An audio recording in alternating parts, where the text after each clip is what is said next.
serious problems. I'm not saying that at all. There are some who do. But the bottom line is, when you look at the whole picture and you go up the ladder, okay, we are not the enemy. The enemy isn't human at all. But it's pushing all our buttons so that we're so busy looking at each other and so neurotic about each other that we're not looking at the real reality here, the real cause, which is another race or races that are here who are totally playing games with us, feeding off our energy, and hoping that we destroy ourselves so that they can keep the planet and themselves. Really, let's say who it is again. It's the Orion group. It's the Orion group. It's a group that is on its way here now from Alpha Draconis. They're the real culprits behind this whole deal. Alpha Draconis or Orion, or both those two? Alpha Draconis. They're the real culprits behind this whole thing. Above Orion, above the Orion group. Yes. Okay. Yes. So then there's Orion. Then there's Orion, the Orion group. Then you've got the Greys. And where did the Giza intelligence fit in here? They were just a group that were totally independent, that came in and did their own thing.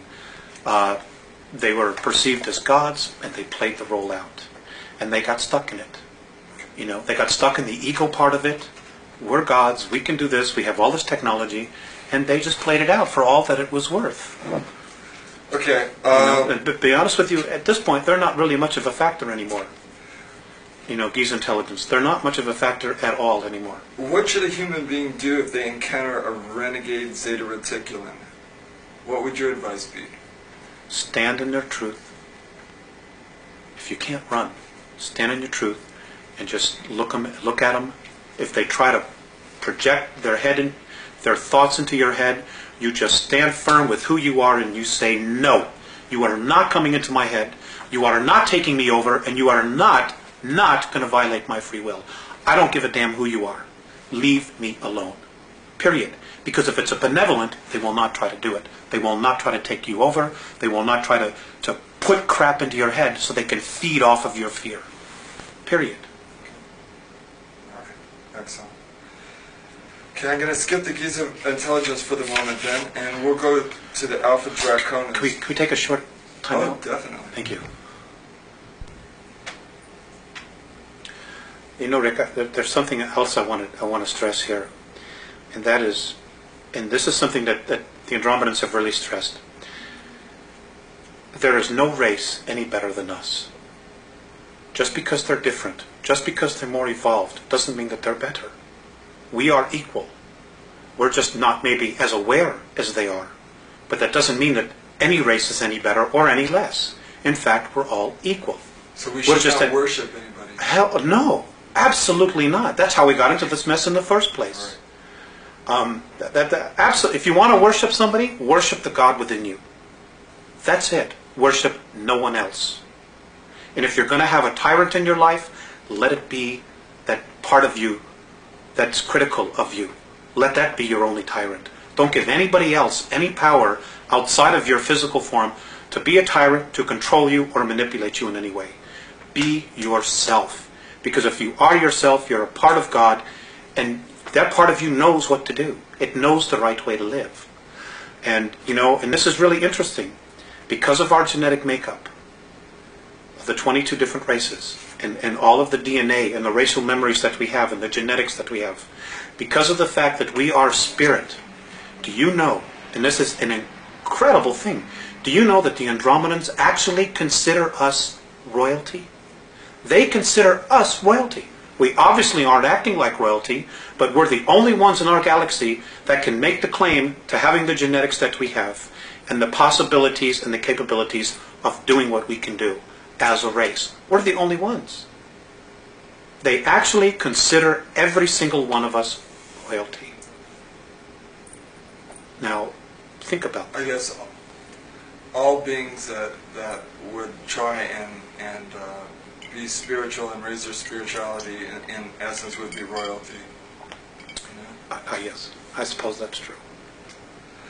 Okay, let's talk a little bit about the ringleaders then of this whole orchestration that's going here on Earth. According to your Andromedan sources, there are 22 races originally colonized the Earth, the first race being the Reptilians from Alpha Draconis.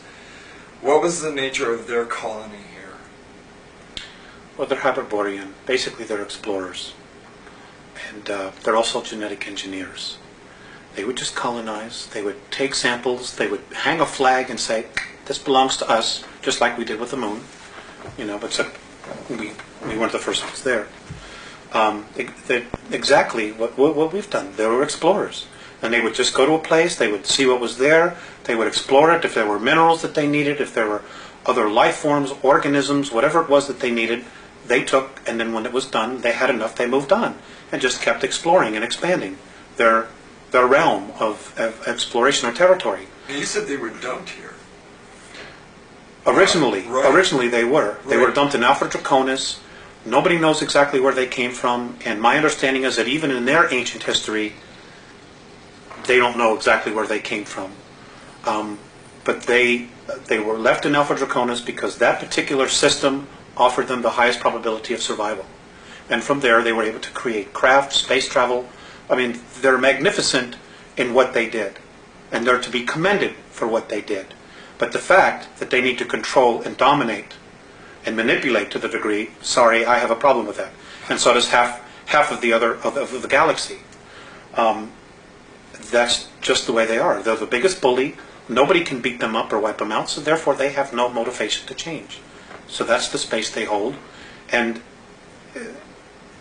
the Andromedans actually consider them the ultimate warriors, which says a lot, for whatever reasons. A lot of bullies end up destroying themselves. Well, that's something that may possibly need to happen, we hope soon, or I hope soon. Because we need to be free. We need to have our shackles that we've been put around us let go of, so that we can really evolve. And we have awesome potential. We really do. We have been, as a race, we have been through so much here. We have so much experiences, and because of our emotions, which is really our strength, which really sets us apart from all the other races out there, even the other human races. We have tremendous capabilities to create things. And, but we need to get clear of what's real and what isn't. We also need to get really clear about being able to create our own future, to create our own reality, and not have somebody say, well, that doesn't work for me, so you're going to have to do this. Play God and ruler over us. Sense of responsibility is right. so important in all of this. It's with any sense of power, with any knowledge, comes responsibility. That's exactly right. And the divine plan is one of freedom, free expression. Free expression, free expression, free expression. It is not one where they want to implant us and they say, you are going to be a worker, you're going to be this, you're going to be that. Sorry, that's not what it's all about. And if anybody tries to force that stuff down your throat, fight it. Okay, so the Andromedans tell you that the Alpha Draconans are here now. Where? There are 1,833 of them that have been living underground between 100 and 200 miles beneath the surface. They've been here, some of them have been here a long, long time. They have lifespans that are thousands of years. They're carnivorous. They are not friendly to mankind, at least the ones that are here. Are you saying carnivorous, they eat humans? Yes. And they won't eat a dead human. It has to be alive at the time of the killing. Their preference is children. And we've been told, you shouldn't talk about that. There are other people say, well, you better not talk about the reptilians. Well, bull. Why not? According to the Andromedans, they're responsible for 31,712 children disappearing in the last 25 years from the United States. These children were food. And I'm supposed to just shut up and not say anything about it because people don't want to hear it? That's tough. That's tough. Westchester County, in the last 5 years, 3,000 children in Westchester County, New York, have vanished without a trace. Where are they going? Why are we allowing this to happen? And why should people want to stay in denial about it? Now, how are they able to do this? How are they able to? How are they able to? How are they able to do it? How are they able to come up out of this from underground and do it, or do they have? There are tunneling systems everywhere. They're being helped by the Greys, and also there are groups within the higher echelon that are actually helping them